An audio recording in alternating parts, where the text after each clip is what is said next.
Yes, सो flexible exchange rate system की अगर बात करें तो फॉर डेफिसिट कंट्री, आप पैम्पलेट्स में भी देख सकते हैं और स्क्रीन पर भी है, और मुझे लगता है कॉपीज में भी लिखा था, बट दैट डे आप लोग बहुत थक गए थे, आगे नहीं पढ़ना था, तो ध्यान से एक बार फिर से समझ लीजिए। ऑटोमेटिक बीओपी एडजस्टमेंट अगर हम बात करते हैं under flexible exchange rate system, तो BOP will be automatically adjusted due to change in exchange rate.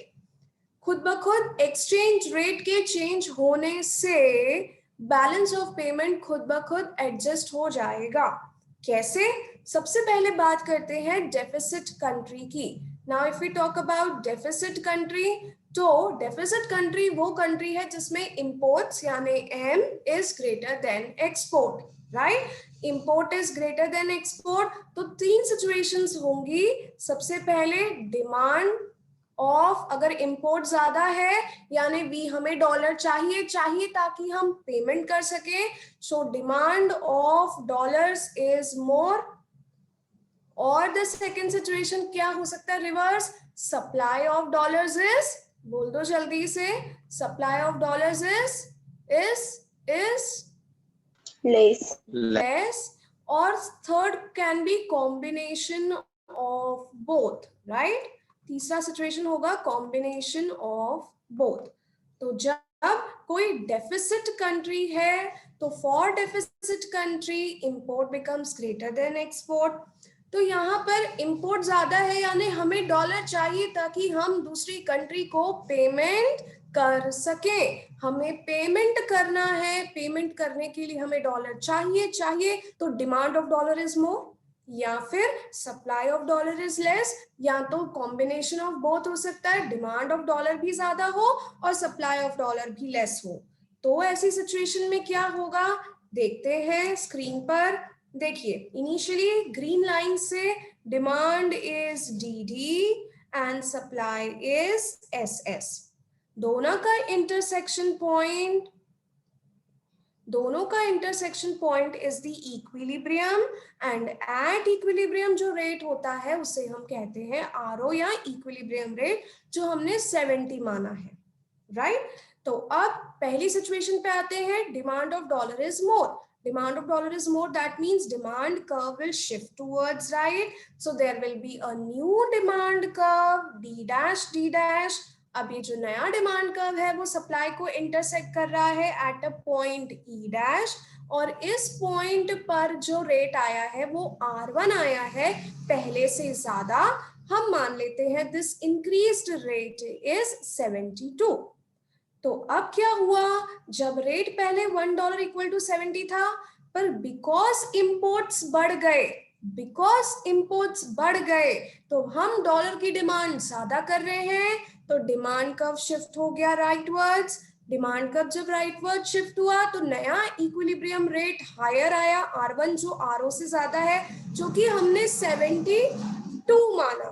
तो अब आपको पता है जब रेट बढ़ जाता है तब imports will decline and deficit situation will be automatically solved। अब रेट बढ़ने से क्यों इंपोर्ट कम होता है?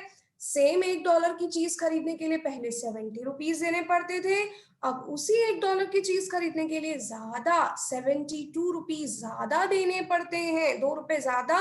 That means imports are costlier, so imports will decline and deficit situation will automatically solve। तो ये तो हुई बात जब demand of dollar is more. Otherwise another thing can be supply of dollar is less.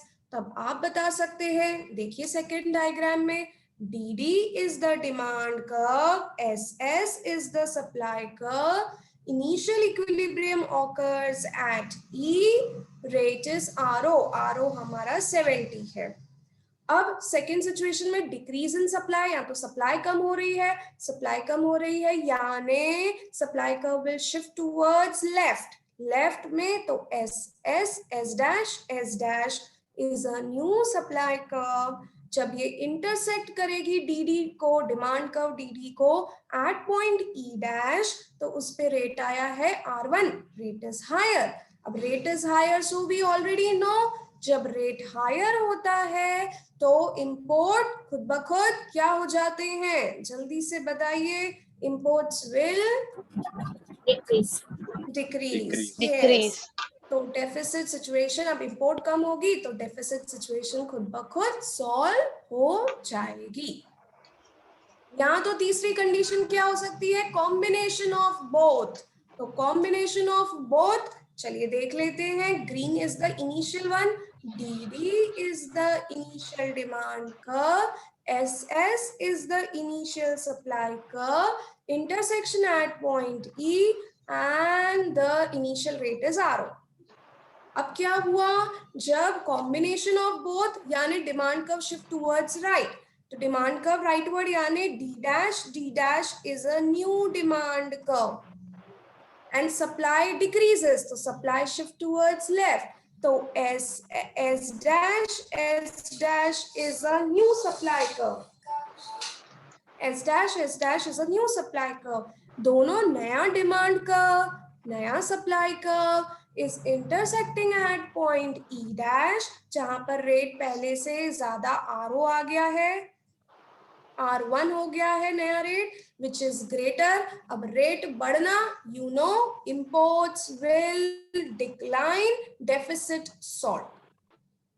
Is it clear? Understood?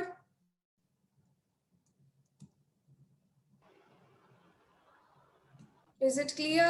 तीनों situation automatic BOP adjustment के लिए। Yes, ma'am. Yes, ma'am.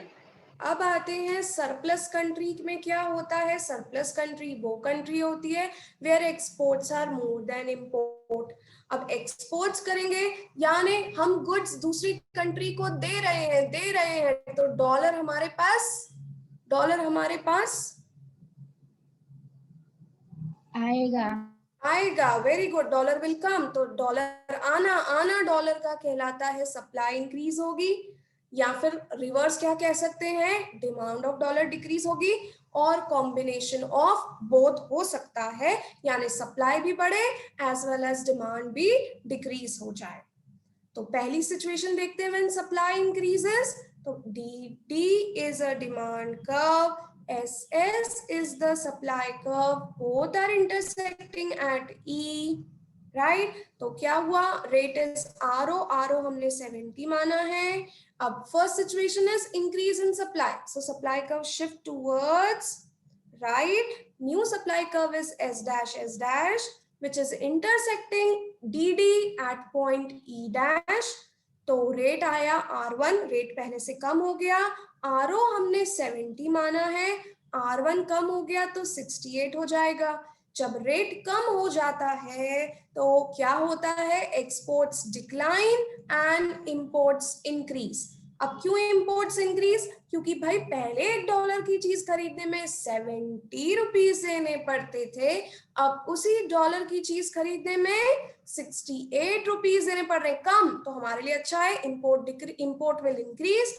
अब जहां इंपोर्ट बढ़ेगा तो सरप्लस सिचुएशन, जो सरप्लस था कि एक्सपोर्ट्स वर मोर देन इंपोर्ट, भाई इंपोर्ट भी बढ़ गया तो सरप्लस भी सॉल्व होके इक्विलिब्रियम पे आ जाएगी, बीओपी खुद ब खुद सॉल्व होके, क्योंकि सरप्लस था पहले एक्सपोर्ट ज्यादा थे, पर because rate decreased imports increase, import के इंक्रीज होने से सरप्लस खुद ब खुद सॉल्व हो गया।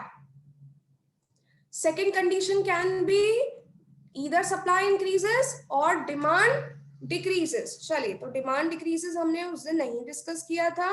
डिमांड डिक्रीजेस तो देख लेते हैं, डिमांड डिक्रीज में क्या होगा, एक्स एंड वाई एक्सिस। अब DD is the demand curve, SS is the supply curve, intersection is at point E, इस पॉइंट पे रेट इज RO, RO हमने माना है 70। नाउ द अनदर सिचुएशन, या तो सप्लाई बढ़ती है या तो डिमांड कम हो जाती है। डिमांड का कम होना मींस डिमांड का विल शिफ्ट टुवर्ड्स लेफ्ट, जब भी कोई भी चीज कम होगी it will shift towards left, so new demand curve will B D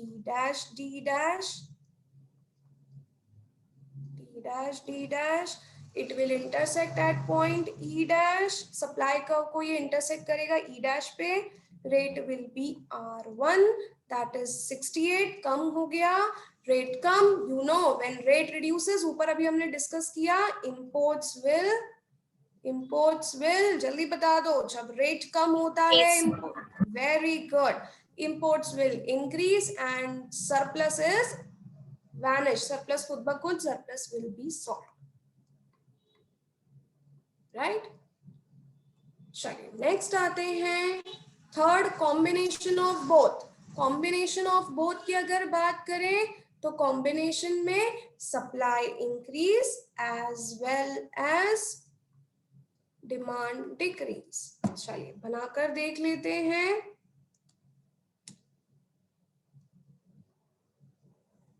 x axis, Y axis, D is the demand curve, SS is the supply curve, intersection is at point E, rate is RO, that is 70.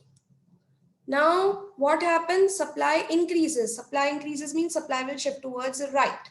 So right, so new supply curve will be S dash, and the other one is demand decreases. So demand curve will shift towards left, decrease and shift towards left. So new demand curve will be D dash. Now intersection of D dash and S dash. Naya demand, nayi supply. Ka intersection is at point E dash. यानी rate is R1 again. कम हो गया rate 68, rate कम होता है, imports will increase, surplus will be solved. Clear? Understood here? तो this was automatic adjustment. Why? क्यों? क्योंकि flexibility in exchange rate, खुद ब खुद exchange rate adjust होता है, उस कारण BOP की situation solve हो जाती है। इस केस में सरप्लस के केस में रेट कम हो जाता है तो इंपोर्ट्स बढ़ेंगे तो सरप्लस विल बी सॉल्व। अब when we talk about flexibility, when we talk about this system, इसका एक इंपॉर्टेंट लिमिटेशन है जो कि पेज नंबर 25 पर दिया है of your pamphlet, sorry, page number 27 of your pamphlet. देख लीजिए पेज नंबर 27 पर जो डीमेरिट है, थर्ड डीमेरिट है सबसे ज्यादा इंपॉर्टेंट। अब इसको मैं पहले समझा देती हूँ और उसके आगे आप IMP भी लिख दीजिएगा। तो लिमिटेशन जो है वो ये है कि अगर जब कौन सी सिचुएशन होती है, डेफिसिट की सिचुएशन होती है, तो in case of deficit import is greater than export. Import is greater than export यानी डिमांड इज, इंपोर्ट यानी हमें डॉलर चाहिए, तो demand is greater then supply. तो जो हमने डायग्राम सीखा है वो कुछ इस तरह से था। DD is a demand curve, SS is the supply curve, initial equilibrium is at E and rate is RO 70. Now demand increases, so demand curve shift towards right. So new demand curve is D dash, so rate increases, right? R1 हो गया। तो usually deficit countries have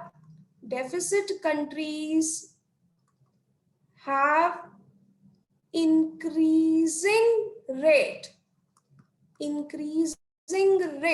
and increasing rate means depreciation of home currency,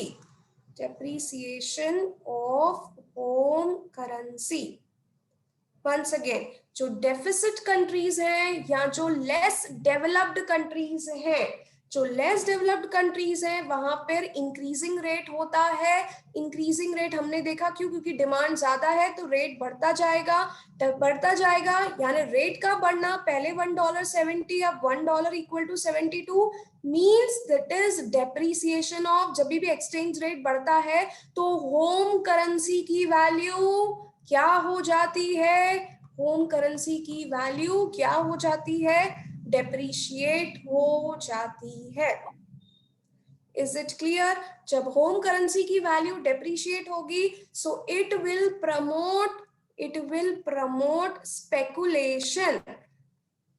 speculation, now why it will promote speculation? लोगों को पता है deficit country में rate बढ़ता चला जाता है, लोग 72 पर भी खरीद लेंगे तो डिमांड बढ़ेगी, फिर रेट भी, डिमांड के बढ़ने से रेट बढ़कर 72, 73, 74 तक चला जाएगा, तो लोग कम वाले रेट पर खरीद लेंगे डॉलर, और जब रेट बढ़ेगा तब लोग डॉलर क्या करते जाएंगे, लोग क्या करेंगे, डॉलर्स को बेच देंगे। इसे कहते हैं स्पेकुलेशन। स्पेकुलेशन मीन्स अभी जब कौन सी कंट्रीज होती हैं, डेफिसिट कंट्रीज होती हैं, there they have a trend of rising rate, rate बढ़ रहा है, क्यों बढ़ रहा है, क्योंकि भाई इंपोर्ट बहुत करने पड़ रहे हैं, लेस डेवलप्ड है, खुद के पास रिसोर्सेज नहीं है, तो गुड्स इंपोर्ट करना है, गुड्स इंपोर्ट करेंगे तो डिमांड बढ़ेगी, demand will shift towards right, new demand curve से रेट भी बढ़ेगा। तो लोगों को पता है रेट फ्यूचर में भी क्या होने जाने वाला है, रेट बढ़ने वाला है, तो लोग आज क्या कर रहे हैं, डॉलर ज्यादा क्वांटिटी में जब 72 रेट है तब खरीद रहे हैं। This is also promoting increase in demand, इससे भी तो डिमांड, लोग खरीद रहे हैं डॉलर, यानी और डिमांड बढ़ती जा रही है, तो रेट भी बढ़ता जाएगा, यानी it is promoting speculation, people are buying at less rate and they are waiting कि रेट और बढ़े तब वो डॉलर्स को बेच दें और प्रॉफिट कमाएं। Is it clear? यस और नो? चल एक बार आप मुझे बोल दीजिए मेरे पीछे डेफिसिट कंट्रीज में इंपोर्ट इज ग्रेटर देन, बोल दो जल्दी से, export. That means demand of dollar is हाँ इंक्रीज मोर देन सप्लाई। अब डिमांड बढ़ती है तो रेट भी, क्या देखा हमने, डिमांड शिफ्ट हुई राइटवर्ड तो रेट भी बढ़ेगा। वेरी गुड, रेट बढ़ेगा तो रेट जब भी बढ़ता है यानी हमारी होम करेंसी रुपए की वैल्यू डेप्रिशिएट होती है। हाँ, लोग क्या करते हैं ऐसे में, स्पेकुलेशन करते हैं, यानी उन्हें पता है रेट फ्यूचर में भी क्या होते जाने वाला है, बढ़ने वाला। तो वो आज रेट पे खरीद लेंगे, उनका आज भी खरीदना और डिमांड को बढ़ाता है, और बाद में रेट भी बढ़ता जाएगा और वो बढ़े हुए रेट पर अपने डॉलर्स को बेच देंगे। क्लियर? अंडरस्टूड? यस। तो ये था फ्लेक्सिबल एक्सचेंज रेट सिस्टम में बीओपी कैसे खुद ब खुद एडजस्ट होता है। नेक्स्ट टॉपिक जो आप देखेंगे सेम पेज 27 पर, वो है कंट्रोल्ड फ्लोटिंग या मैनेज्ड फ्लेक्सिबिलिटी। इसका वीडियो ऑलरेडी आप सबने देखा हुआ होगा, बट स्टिल आज के लेक्चर में आई वांट टू रिवाइज, इस 2-3 वीडियोस जो बने हैं उनका रिवीजन कर लेते हैं। तो कंट्रोल्ड फ्लोटिंग या फिर मैनेज्ड फ्लेक्सिबिलिटी की अगर हम बात करें, so these are methods. Controlled floating क्या है? Method to determine foreign exchange rate, forex rate. ये मेथड है जिससे फॉरेन एक्सचेंज रेट $1.70 है कि 72 है कि 70.5 है, रेट तय होता है। रेट कैसे तय होता है, इसके भी 2 तरीके हैं। सबसे पहला है एडजस्टेबल पेग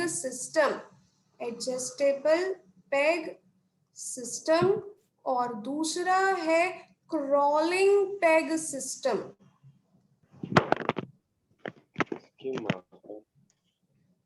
तो what is adjustable peg system? मैं मान के चल रही हूँ आपने वीडियो देखा है, नोट्स बनाए हैं, इट इज जस्ट कि मेरे को मेरे पार्ट पे एक बार रिवाइज करवाना है। एडजस्टेबल पेग सिस्टम क्या होता है? जब देख लीजिए अरे बेटा म्यूट हो जाओ, जिसके यहाँ आवाज हो रही है।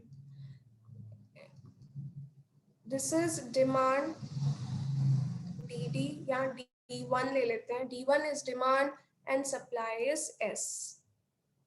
Supply is SA। दोनों का इंटरसेक्शन पॉइंट जहां डिमांड और सप्लाई मीट होती है उसे हम कहते हैं क्या, उस पॉइंट, इसको हम DO ले लेते हैं, चलिए D0। तो जहां डिमांड और सप्लाई मीट होती है दैट इज इक्विलिब्रियम एंड उस पे जो रेट प्रिवेल होगा वो है RO रेट। अब एडजस्टेबल पेग सिस्टम यानी पेग मतलब फिक्स्ड। अब क्या मतलब हुआ, government wants to fix the exchange rate. Government exchange rate fix करना चाहती है RO पे, यानी गवर्नमेंट सिर्फ $1 equal to 70 rupees per he rate को फिक्स करना चाहती है। डिमांड बढ़ रही है, D1 हो गई, तो रेट भी देखो इंटरसेक्शन पॉइंट हायर है तो रेट भी बढ़ना चाहिए, पर नहीं, बिल्कुल भी नहीं, रेट नहीं बढ़ने देगी गवर्नमेंट रेट को स्टेबल रखेगी 70 पे। डिमांड और बढ़ गई भाई, D2 हो गई, नहीं नया इक्विलिब्रियम आ रहा है, नहीं रेट तो भाई 70 ही चलेगा। फिर डिमांड D3 हो गई है, डिमांड तो डॉलर की बढ़ती जा रही है, रेट गवर्नमेंट स्टेबल रख रही है। Now why, how government rate को स्टेबल रखती है, गवर्नमेंट फिक्सेस द रेट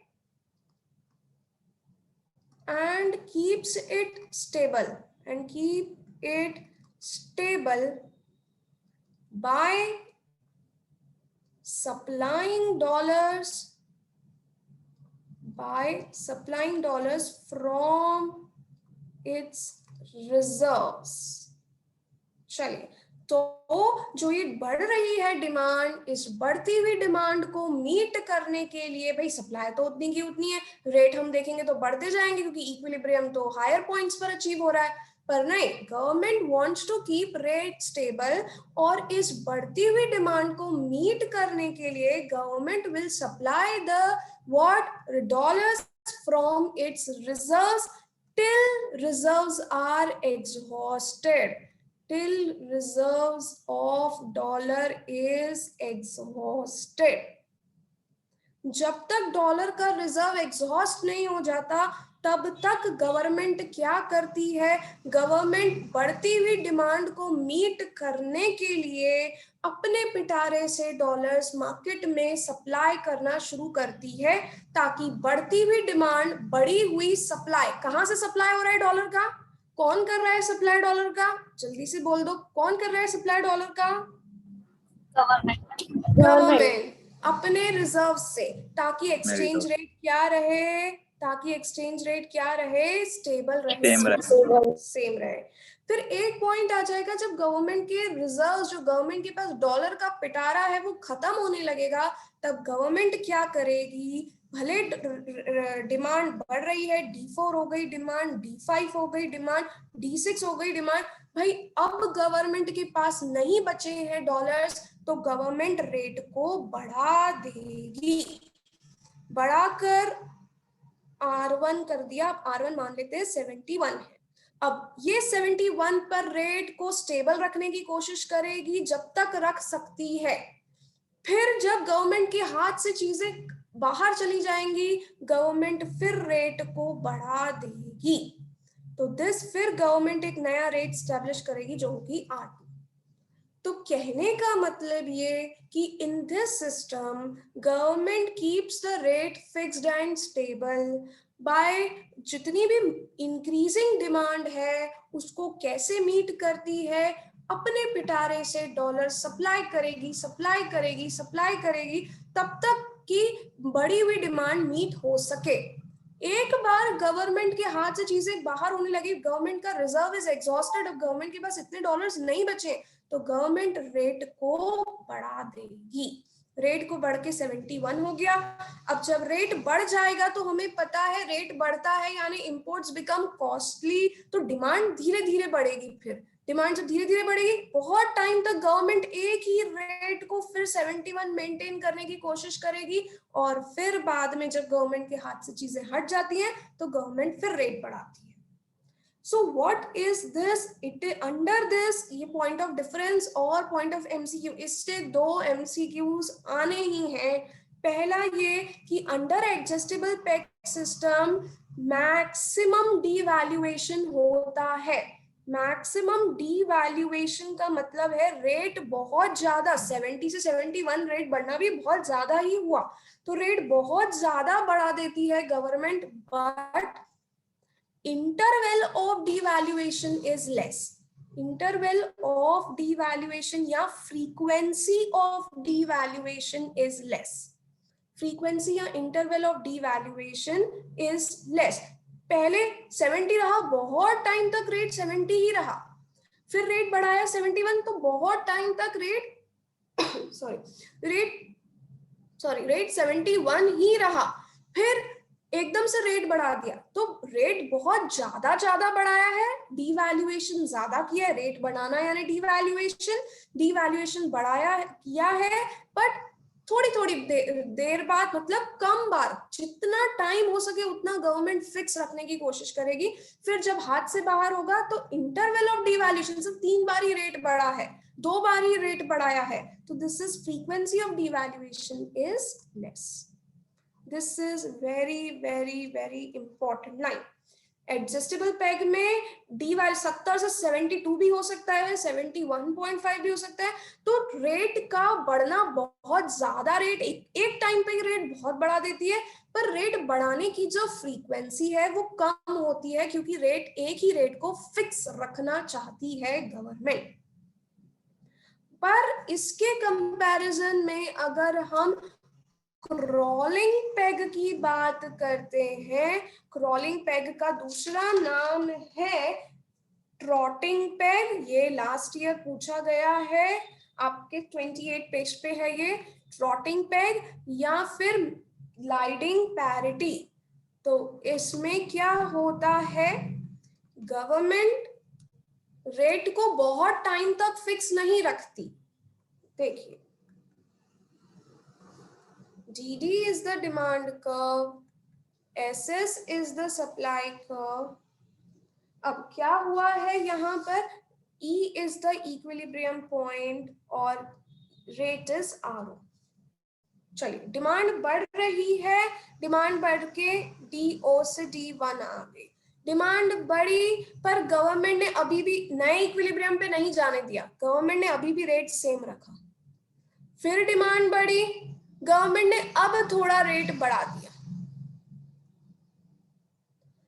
फिर डिमांड बढ़ी, गवर्नमेंट ने रेट को स्टेबल ही रखा, फिर डिमांड बढ़ी, गवर्नमेंट ने अब रेट को थोड़ा बढ़ा दिया।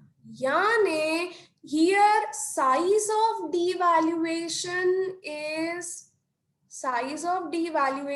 इज लेस, थोड़ा रेट बढ़ा रही है, but frequency is more. Government is not waiting कि उसके रिजर्व्स एग्जॉस्ट हो, गवर्नमेंट वेट नहीं करती कि रिजर्व्स एग्जॉस्ट हो फिर रेट बढ़ाए, नहीं, पहले रेट आरओ है, डी और एस इंटरसेक्ट हुए, आरओ रेट है, डिमांड बढ़ी, D1 अपने पिटारे से सप्लाई किया, पर रेट को फिक्स रखना चाहा, इसीलिए अपने पिटारे से सप्लाई किया डॉलर्स का, पर बस थोड़े टाइम तक ही रेट को फिक्स किया, उसके बाद डिमांड बढ़ रही है तो रेट भी क्या हो करा दिया, बढ़ा दिया। ये रेट को थोड़े टाइम तक चलाया, फिर रेट को क्या किया, बढ़ा दिया, ये रेट को थोड़े टाइम तक चलाया, फिर रेट को बढ़ा दिया, फिर रेट को थोड़ा टाइम फिक्स रखा, फिर रेट बढ़ा दिया। So here it is like crawling, crawl हो रहा है, तो इसीलिए इसको क्रॉलिंग पेग कहते हैं। यहाँ पर रेट ज्यादा एकदम से बढ़ा देते हैं क्या, नहीं, थोड़ा रेट बढ़ाते हैं। The size of devaluation, rate का बढ़ना थोड़ा होता है, पर इंटरवल बार रेट बढ़ाते हैं। ठीक है, तो दोनों के बीच में जो ये डिफरेंस है, वहां पर क्या था, मैक्सिमम डिवैल्यूएशन, रेट का बढ़ना, बहुत रेट बढ़ा देते थे पर धीरे बढ़ाते थे। यहाँ पर रेट कम रेट बढ़ा रहे हैं पर जल्दी रेट बढ़ा रहे हैं। Very important. और दूसरा जो डिफरेंस है इसमें वो भी बहुत इंपॉर्टेंट है कि अगर हम इसे एक स्केल पर नापें तो फिक्स्ड एक्सचेंज रेट यानी वो एक्सचेंज रेट जहां पे गवर्नमेंट एक्सचेंज रेट तय करती है से के पास में आएगा एडजस्टेबल। ये चाहे तो आप लिख भी सकते हैं। फिक्स एक्सचेंज रेट के पास में आता है एडजस्टेबल पेग सिस्टम, क्योंकि यहाँ पर गवर्नमेंट बहुत टाइम तक एक ही रेट को स्टेबल रखना चाहती है। फिर आता है हमारा क्रॉलिंग पेग। क्रॉलिंग पेग में गवर्नमेंट एक्सचेंज रेट को फिक्स रखती है पर बिल्कुल थोड़े टाइम तक, उसके बाद रेट को भले ही बढ़ने देती है। एंड फिर आता है फ्लेक्सिबल रेट जहां पर गवर्नमेंट का कोई कंट्रोल नहीं होता। So this was the question asked कि which one of the following is more closer to fixed exchange rate system? Fixed exchange rate system के से क्लोज कौन सा है, एडजस्टेबल है कि क्रॉलिंग है? तो फिक्स्ड से के पास में आता है एडजस्टेबल पेग, क्योंकि यहाँ पर गवर्नमेंट ज्यादा टाइम तक रेट को फिक्स रखने की कोशिश करेगी। क्रॉलिंग पेग में ऐसे ऐसे ऐसे क्रॉल हो रहा है कम टाइम तक, एक रेट बहुत कम टाइम तक रखा है, फिर दूसरा रेट कर दिया, फिर तीसरा रेट कर दिया, फिर चौथा रेट कर दिया, फिर रेट बढ़ा रही है बार बार, भले थोड़ा थोड़ा रेट बढ़ाए पर बार बार बढ़ा रही है। यस, किसी को कोई डाउट है? Saumya, any doubt? मैम हाँ मैम, कोई भी गवर्नमेंट एडजस्टेबल पेग सिस्टम में अगर रेट सेम रहता है तो इंपोर्ट्स एनकरेज होंगे, लोग बाहर घूमने जाएंगे विदेशी फॉरेन कंट्रीज में। तो कोई भी गवर्नमेंट क्यों ऐसा चाहेगी? देखो, इकोनॉमिक वेलफेयर नहीं होगा। देखिए, मैं बिल्कुल मानती हूँ, पर पहले सिस्टम क्या था, जब इनिशियली इकोनॉमीज में डेवलपमेंट धीरे धीरे हो रहा था तो पहले तो एक्सचेंज रेट फिक्स किया जाता, गवर्नमेंट ही रेट फिक्स करती थी, हर गवर्नमेंट अपनी नीड के अकॉर्डिंग रेट फिक्स करती थी। फिर आता था एडजस्टेबल पेग सिस्टम। भाई, एडजस्टेबल पेग सिस्टम में क्या होने लगता था कि गवर्नमेंट रेट फिक्स कर रही है फॉर सम टाइम। अब गवर्नमेंट क्यों रेट को स्टेबल रखना चाहती है? देखिए, बहुत टाइम तक 70 रुपीज ही चलाएगी, क्योंकि अगर रेट बढ़ रहा है दैट मीन्स हमारे इंपोर्ट्स महंगे होंगे, हमें जो कच्चा तेल लेकर आना है, we are not having oil with us, there are many resources which we are not having. If we will buy oil from other countries at higher rate, तो पूरी इकोनॉमी में महंगाई हो जाएगी, क्योंकि तेल महंगा यानी सब कुछ महंगा। जब भी गवर्नमेंट रेट को फिक्स रखना देना चाहती है, रेट बढ़ाना नहीं चाहती। समझ में आया? अदरवाइज अगर रेट बढ़ता है तो कंट्री में इंटरनल इंस्टेबिलिटी होगी, क्योंकि हमें 71 पे अब क्रूड ऑयल लेना पड़ेगा। क्रूड ऑयल महंगा, पेट्रोल महंगा, ट्रांसपोर्टेशन महंगा, goods are costly, each and everything in the country will become costly, people will start revolting. That's why government wants to keep the rate stable. Is it clear? Okay ma'am. Any doubt? सबको clear है कौन किसके पास आता है? Adjustable pack fixed के पास है, crawling pack flexible के पास है। ये बहुत इंपॉर्टेंट है। चलिए, इसके अलावा जो नेक्स्ट वीडियो फिर आपने देखा है that is based on clean float and dirty floating.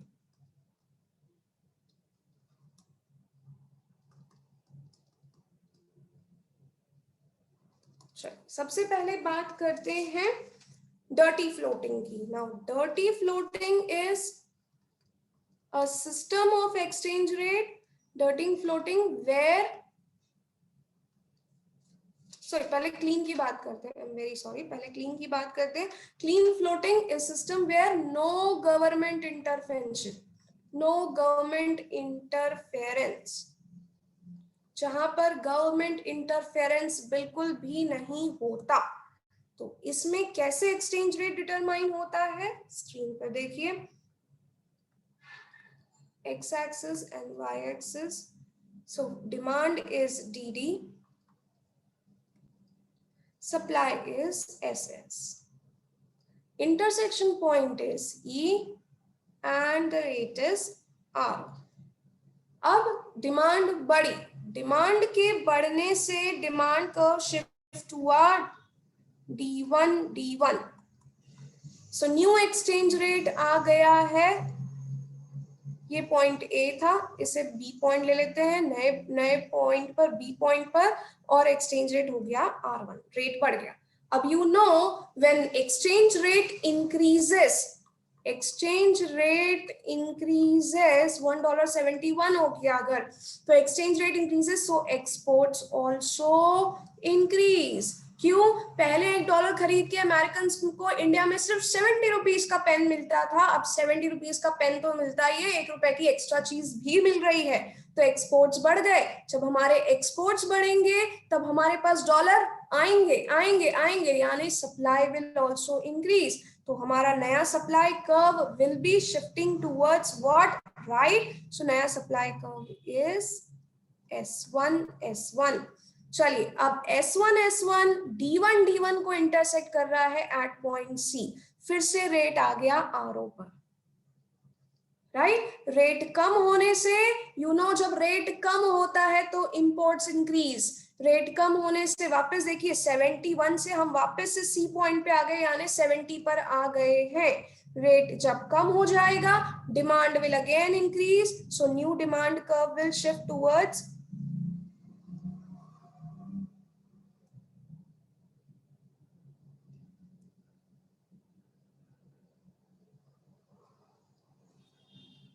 yes, new demand curve will shift towards right. So we have a new demand curve that is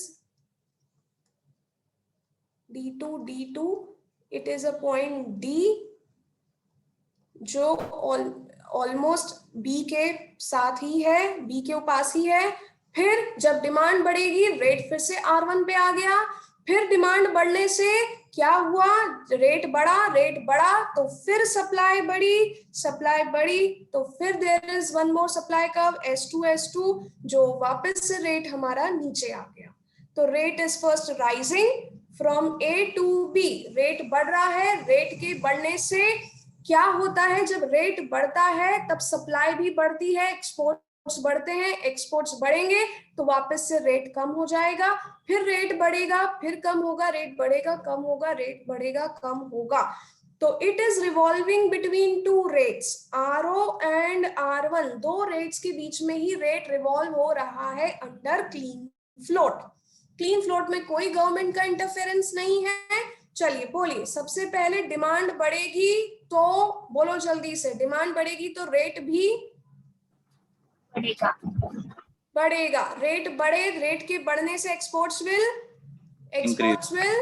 increase, exports will increase, तो supply will also increase, supply के बढ़ने से rate will again कम decrease, rate फिर कम हो गया। Rate के कम होने से फिर से इंपोर्ट्स बढ़ जाएंगे तो फिर से demand will shift towards right, demand बढ़ेगी तो फिर रेट बढ़ेगा, ऐसे चलता जाएगा, रेट बढ़ेगा, कम होगा, बढ़ेगा, कम होगा, बढ़ेगा, कम होगा। This happens in clean float. पर dirty float is government interference, government keeps the rate stable, government rate को स्टेबल ही रखना चाहती है। तो अगर हम दोनों डर्टी फ्लोट और क्लीन फ्लोट को बताएं तो क्लीन फ्लोट का सिस्टम ऐसा होता है, राइट? रेट बढ़ता है, कम होता है, बढ़ता है, कम होता है, बढ़ता है, कम होता है, बढ़ता है। बट डर्टी फ्लोट में रेट रिमेन्स, गवर्नमेंट एक ही रेट को फिक्स रखना चाहती है।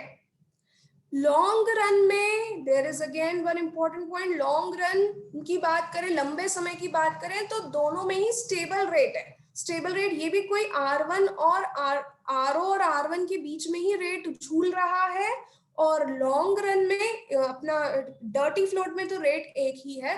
तो दोनों के में देखा जाए तो लॉन्ग रन में rate remains stable, but snake जैसा जो है वो होता है dirty float, sorry clean float में, जहां पर गवर्नमेंट का कोई इंटरफेरेंस नहीं है, रेट बढ़ता है, खुद कम होता है, बढ़ता है, कम होता है, बढ़ता है, कम होता है। बट डर्टी फ्लोट में रेट को गवर्नमेंट फिक्स रखना चाहती है। कोई डाउट?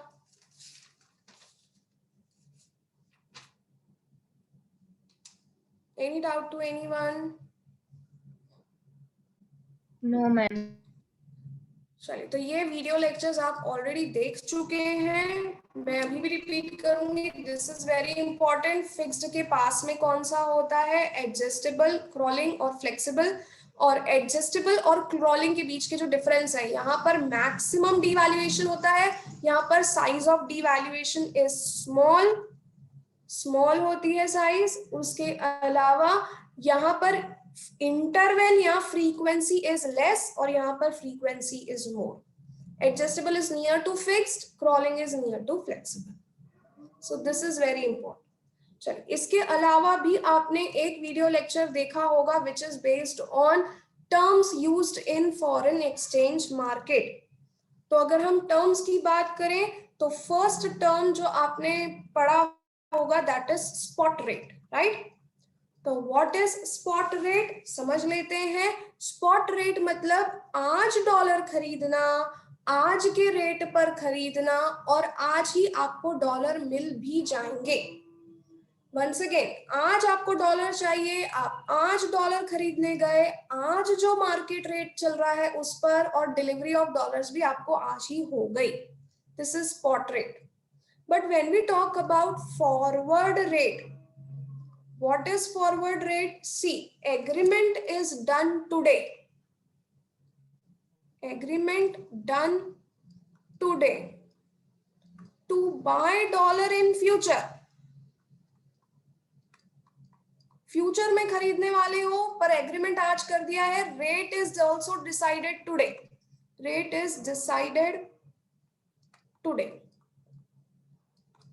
अब रेट इज डिसाइडेड टुडे मतलब ये नहीं कि जो आज का रेट चल रहा है उस पे ही आप फ्यूचर में खरीदोगे, नहीं। रेट आज कुछ डिसाइड हुआ है, मान लो आज मार्केट रेट चल रहा है $1 is equal to 70 rupees, so this is spot rate. आज खरीदते हो, आज ही डिलीवरी मिल जाती है, आज ही एग्रीमेंट, आज ही खरीदना, सब कुछ आज ही पेमेंट करना, यह है स्पॉट रेट। आज के दिन का रेट चल रहा है $1 इक्वल टू 70। पर अगर आपका एग्रीमेंट आपने आज किया है कि आप फ्यूचर में डॉलर्स खरीदोगे, पर रेट जो डिसाइड किया है वो आज डिसाइड किया है, तो रेट आपने डिसाइड किया है $1 is equal to 70 rupees, 72 rupees. So this is forward rate. Forward rate मतलब rate you have decided today, but this rate is not the rate which is going in the market today. समझे कि नहीं दोनों में difference? Spot rate और forward rate clear है? Spot rate आज का market rate is spot rate, forward rate आज का मार्केट रेट नहीं। कोई भी एक रेट जो आपने आज तय कर लिया है, एग्रीमेंट भी आज किया है, जिस पर आप खरीदने वाले हो डॉलर्स, कब? फ्यूचर में। तो जो रेट आपने आज तय किया, तो ये रेट आज तय किया है तो आज का मार्केट रेट नहीं होगा। कोई भी रेट, रैंडम रेट आपने डिसाइड कर लिया कि मैं इसी रेट पर फ्यूचर में तुझसे डॉलर्स खरीदने वाली हूँ, फिर उस दिन 3 महीने बाद भले डॉलर का रेट $1 इक्वल टू 73 रुपीज क्यों ना चल रहा हो, मैं तो किस पर ही खरीदूंगी? 72, क्योंकि मैंने फॉरवर्ड रेट पर एग्रीमेंट किया था।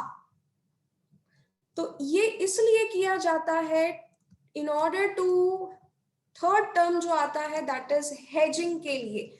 हेजिंग क्या होता है? Hedging means saving from risk, risk minimizing, risk minimizing. अब आप मुझे बताओ कि मैंने आज डेट पर 9th of April को आपसे एग्रीमेंट किया है कि I will be buying dollars from you after 3 months, पर रेट रहेगा $1 equal to 72 rupees. Deal lock कर दी है आज।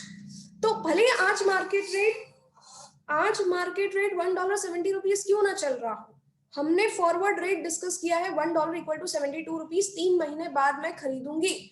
अब 3 महीने बाद जिस दिन मैं खरीदने आई उस दिन का स्पॉट रेट, उस दिन का मार्केट रेट था $1 इक्वल टू 73 रुपीज। भाई मैं तो बच गई। क्यों मैं बच गई? क्योंकि मैंने तो 72 पे डील को क्या किया था? लॉक किया था, एग्रीमेंट किया था।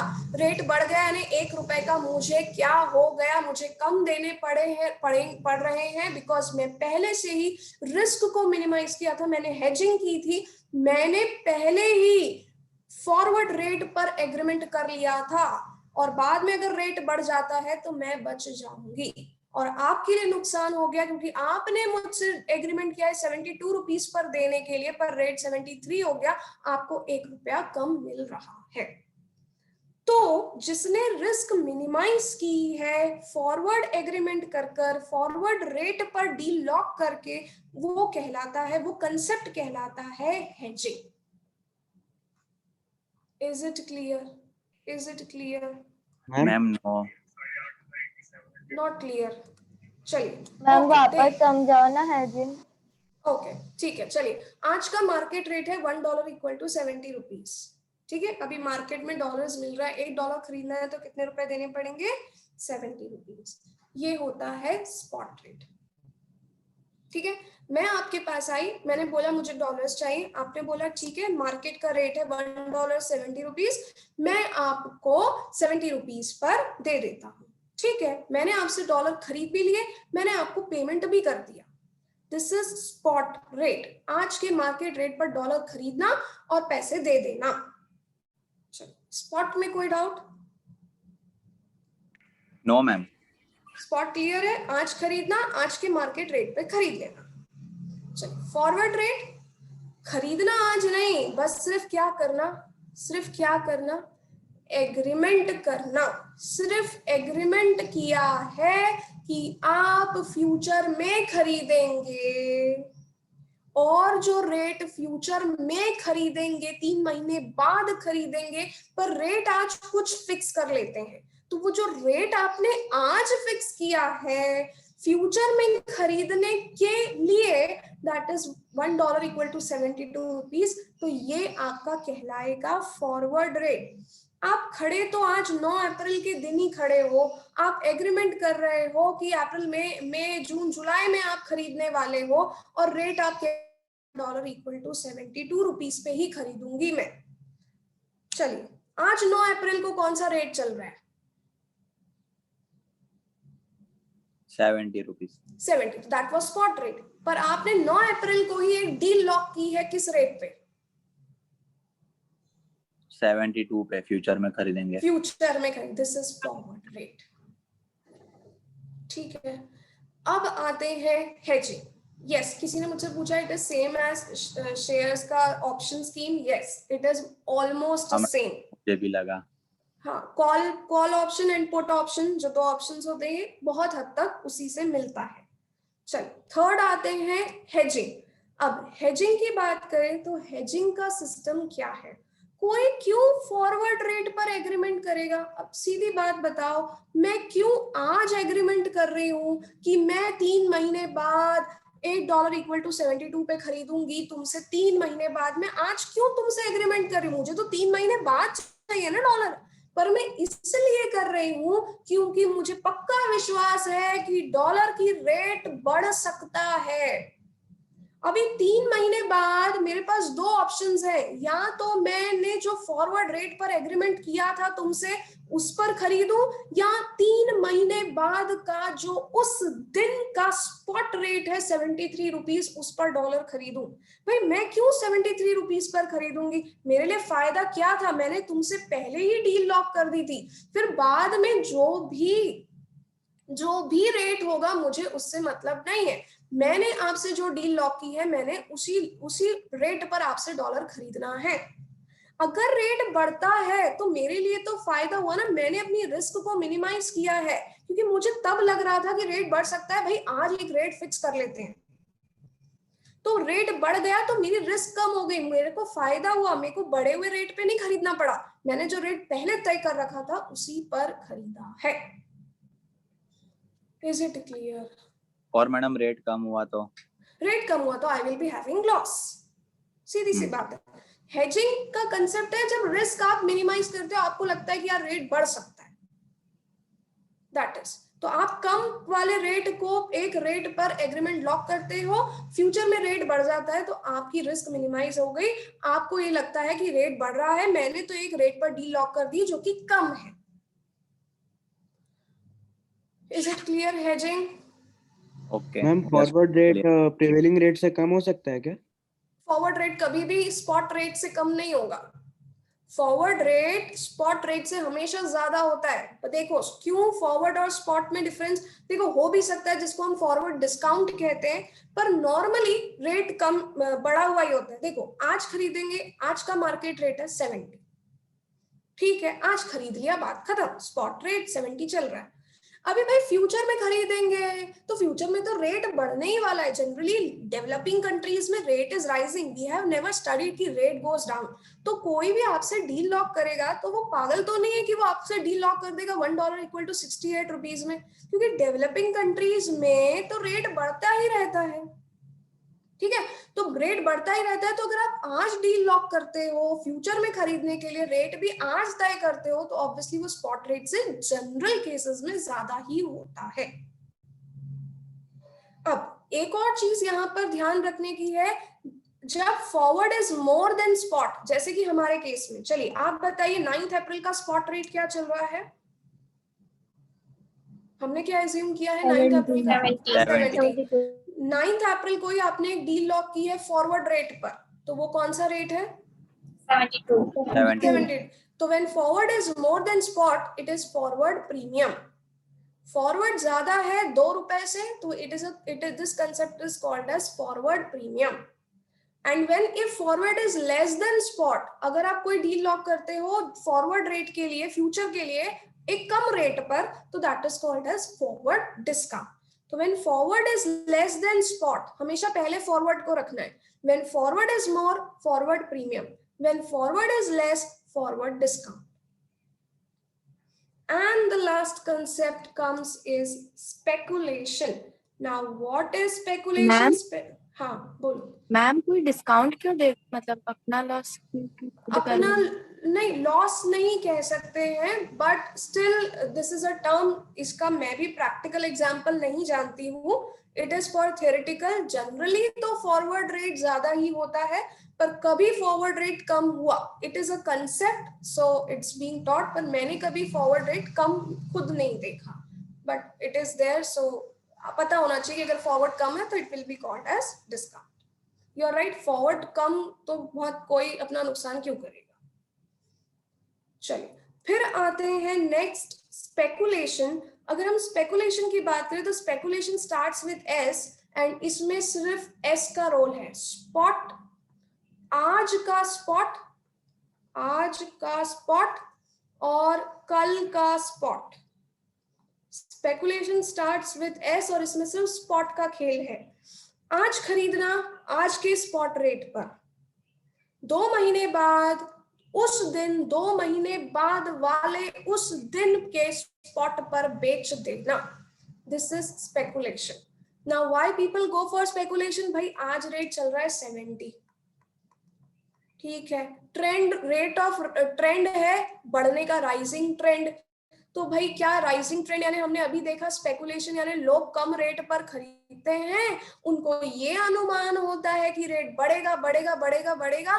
तो मान लो 2 महीने बाद 72 रेट हो गया, यस ये टाइम है, क्या करते हैं, डॉलर्स को निकाल देते हैं, सेल कर देते हैं।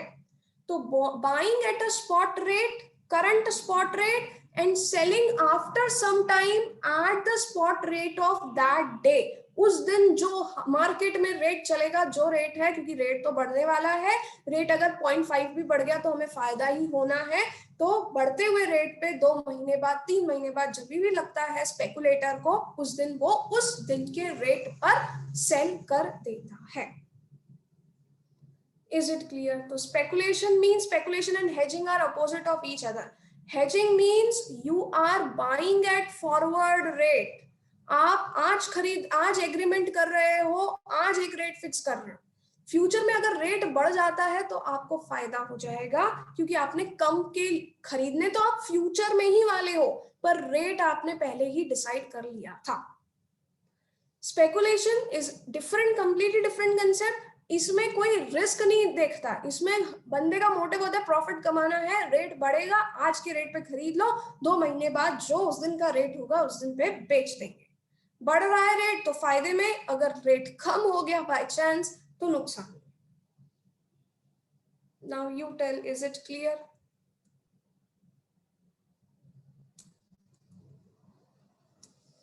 Is it clear?